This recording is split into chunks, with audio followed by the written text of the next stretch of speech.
book of Jonah.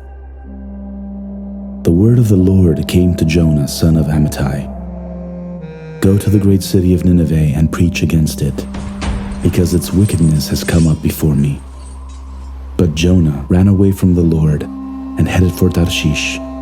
He went down to Joppa, where he found a ship bound for that port. After paying the fare, he went aboard and sailed for Tarshish to flee from the Lord. Then the Lord sent a great wind on the sea, and such a violent a storm arose that the ship threatened to break up. All the sailors were afraid, and each cried out to his own god, and they threw the cargo into the sea to lighten the ship. But Jonah had gone below deck, where he lay down and fell into a deep sleep.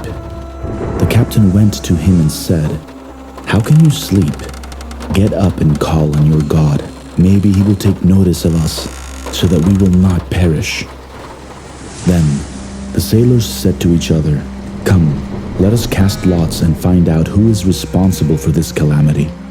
They cast lots, and the lot fell on Jonah. So they asked him, "Tell us, who is responsible for making all this trouble for us? What kind of work do you do? Where do you come from? What is your country? From what people are you?" He answered, "I am a Hebrew, and I worship the Lord, the God of heaven, who made the sea and the dry land." This terrified them, and they asked, "What have you done?"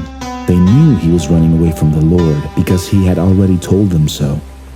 The sea was getting rougher and rougher, so they asked him, "What should we do to you to make the sea calm down for us?" "Pick me up and throw me into the sea," he replied, "and it will become calm. I know that it is my fault that this great storm has come upon you." Instead, the men did their best to row back to land, but they could not, for the sea grew even wilder than before.